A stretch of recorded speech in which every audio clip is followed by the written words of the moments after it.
Hello, everybody. It's Maikito. I hope everybody's having a good day. Has had a good day so far. We have a couple games tomorrow. Pretty decent slate. Again, no Prem games, but pretty much everything else there. La Liga games, Serie A games, all that. Quickly, like always, I'll mention real quick. Player props are for the apps. PrizePicks underdog. If the picture is in black, then it's PrizePick. If the picture is in white, it is on underdog, and then the money lines are specifically for sports books. And then any pictures that you see on the screen are from a data app called Outlier. That's where I find a lot of these plays, and I'll do a lot of the research. So if you want to join that, the picture that you see on the screen is from Outlier. Link is in the description as well. You can use my code and get a 7-day free trial if you're interested in that. If I have any added plays, it will be later tonight or tomorrow before the game start. If I do it tomorrow, usually it's typically about an hour to 30 minutes before a game will start, because lineups are confirmed, or if more plays are dropped later tonight, I will add those in the pinned comment as well. I didn't do it today or in the last video, and I did mention in the last video that I probably wasn't because I had to work, but I should have time tomorrow or tonight. We'll see how it goes, but I'll just get straight into the picks. And the first player prop that I found that I like is McKenna to go higher than 4.5 clearances, playing at home for Palmas, going up against Getafe. He's gone over this mark in his last 7 out of 10 games so far. And if you look at the games he's gone under, he went under against Valladolid, hold the least amount of clearances.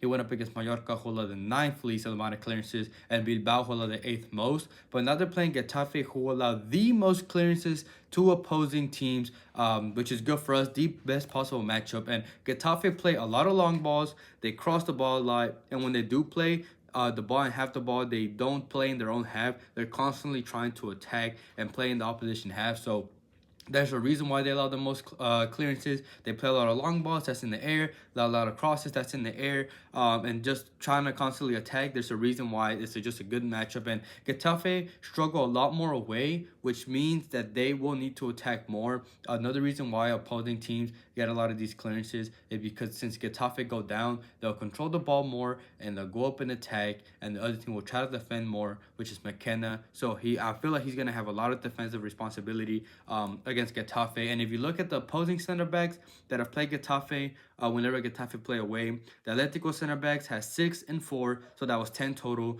He played Real, who had 9 and 1, so that was 10 total. Celta Vigo, who had 5 clearances and 8 clearances, so that's 13 together. And then Villarreal, who had 5 and 5, so that's 10 together. He is the one that does more of the clearances, so which is good for us. And like I said, opposing center backs get a lot of clearances. McKenna himself is 6'2", and he wins 88% of this aerial duels. So he's a great aerial threat, big body, 6'2". He's good. I like that. Plus, Getafe are in the relegation zone. They're tied. Almost in relegation, so they need to get these points, so they need to attack if they want to play Las Palmas. And I don't see Getafe scoring first. First of all, I see this being a low-scoring game, and if anybody scores first, it will be Palmas, which again means more control of the ball for Getafe, more attack for Getafe, which means more clearances for McKenna. I like the matchup, so I like McKenna to go higher than 4.5 clearances. And the second play that I found that I like is Daniel Doya to go higher than 1.5 shots, playing at home for Bologna, going up against Roma. He's averaged 2.68 shots per 90 so far this season. He's a versatile attacker. He's taken 16 shots with his right, 7 with his left, and 2 headers. It's really more his left than his right. If he gets the opportunity to shoot with his left, he will take the opportunity, which is obviously what we like. He likes to dribble. He's good at holding the ball whenever he does decide to dribble, so I like that as well. And he is a long shot taker. You might not be able to tell a lot this season because he's taken 21 from inside, 4 from outside. But a lot of those shots that are inside the box are right inside. So it's not like they're like right in the center of the box. They've been from like the edge of the box as well. And if you look at the shots that he took from last season in the league, he took 28 from inside and 13 from outside. So he is willing to take those long shots as well. And like I mentioned before, he can shoot with both his left and his right. He's gone over this mark in 4 out of 6 games they just played at home. And if you look at the picture on the screen, it looks like he's gone on 3 of the games. But in the most recent game, he only played 10 minutes because he came off the bench. The other ones, the 2 that he actually did start and went under, one, he had 1 shot, and that one where you see, and he actually got subbed out at halftime because he was injured. So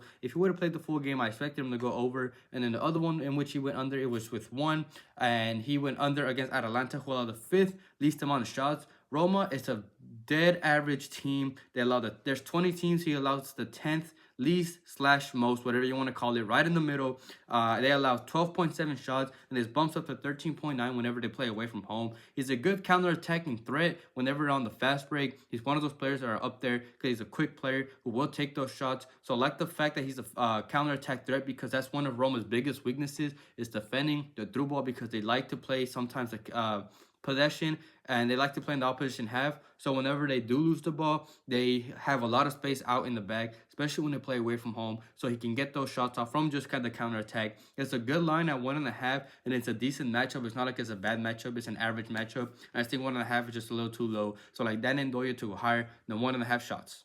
Before I get into the money lines, if you guys please could like the video, I really would appreciate it. Also, if you guys left a comment, I read all of them, whether it's support, whether it's asking a question, anything, I read all the comments. I really do appreciate you guys. And if you want to subscribe, please subscribe, turn on notifications. And if you want to support the channel just a little more, you could join the membership, link in the description, or there's a join button right next to the subscribe button for those that again want to support the channel. And two, if you're not a member, this video actually went out to members before these videos go out to those members first, before it goes out to the public, because these lines do tend to get bumped sometimes whenever I add them and make it go public, because of the influx of players that are betting.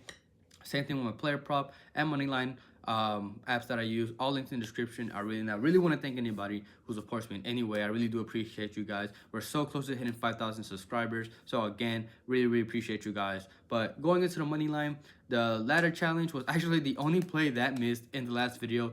AC Milan had a lot of chances, and even one big chance from Tammy Abraham. I'll just talk about that at the end of the video, but obviously, the best we can do is bounce back from the ladder challenge. We did great on everything else.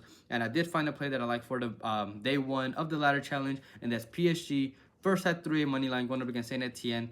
You can currently get this at -270.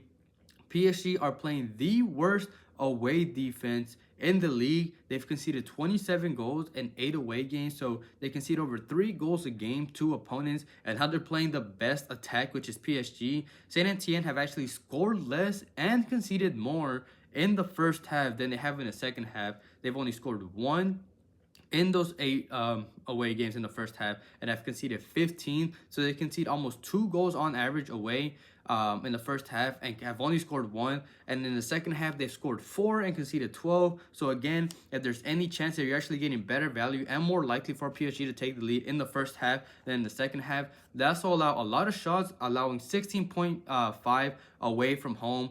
And they don't play possession of the ball. They can't defend the wings, which includes the scullers as well. They can't defend through balls, which is the perfect matchup for a team like PSG, who, 1, play possession of the ball, 2, shoot the ball a lot.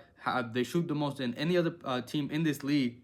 They play a lot of through balls as well, and they have really good wingers that are great skillers, like Ousmane Dembele and Barcola there. And they have a lot of players that can send those through balls, like Vitinha. They have Ruiz. They have Zaire Emery. It's just a great matchup overall. It's just perfect for us as well. And you get a lot better value taking the first half than taking like the full game or even the second half. They have scored 10 goals in 8 home games in the first half and have only conceded 3. I really do not expect Saint Etienne to score in this first half, so we just need PSG to score in this first half, and I'm very likely that I do see them scoring here. So I like PSG first at 3 money line for -270 for day 1 of the ladder challenge. And then the second play that I found that I like is under the FA Cup, and that's a Southampton money line at home going up against Swansea City. You can currently get this at -140. They are the bottom of the Prem right now, but they're going up against a mid-table championship team. And at the end of the day, there's a reason why they're in the Prem. They did great last season when they played in the championship. They played twice last season, actually, and Southampton won in both of those games. They beat them away 3-1, and they played them at home and beat them 5-0, which is where they're playing now. Southampton are a very ball-dominant team when they play these teams.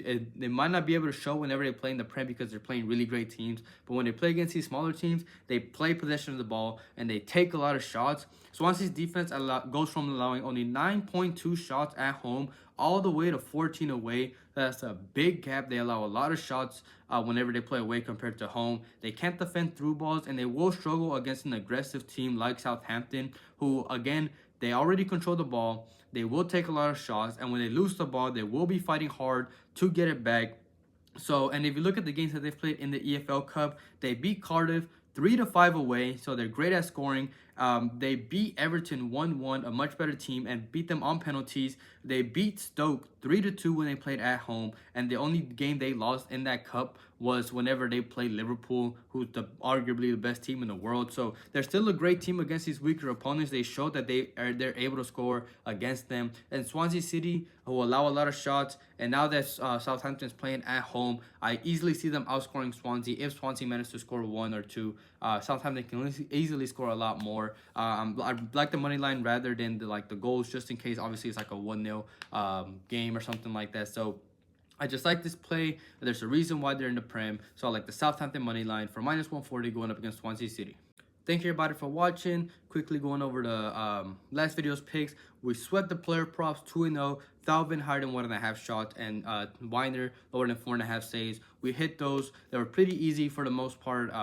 About halftime, a little over the second half is when the Thalvin hit. So it was a good play there. And then Moneyline 1-1. Again, should have swept those. Frankfurt, the plus money play, they came through. They won 1-0. Was a bit sweaty because they were allowing a lot more shots than I expected them to. But St. Pauli weren't able to score. Good for us. We hit that. And then AC Milan higher than 1.5 goals. They literally scored 2 against Juventus, 3 against Inter, and then they couldn't even score 2 against Cagliari. They had a lot of chances, and literally the best player in the game was the opposing keeper. They had great chances. They just weren't able to take opportunity. So it was just very, very frustrating. And I mentioned Tammy Abraham. If you watch the game, you know what I'm talking about. He had a clear opportunity, one-on-one against the keeper, and they shot it straight at him. Again, very frustrating, but the best we can do is move on from it. And I have mentioned before, and I'll mention it again, whenever you take these plays on the ladder challenge, you don't necessarily have to follow it all the way through. You can take that play, combine it with other plays. You can cash out at day 3, cash out at day 4. It's completely up to you. I'm just doing this for fun, just to really as a bankroll builder. It's up to you whenever you cash out. I'm just honestly just going to stick to having a 7-day ladder challenge just so we can pretty much do like one a week. So hopefully we can start over, do great, start off on a good note when it comes to tomorrow, and carry on the good momentum that we've been doing these last couple days going into tomorrow's slate. But other than that, I hope everybody has a good night, a good day, and we can cash out tomorrow.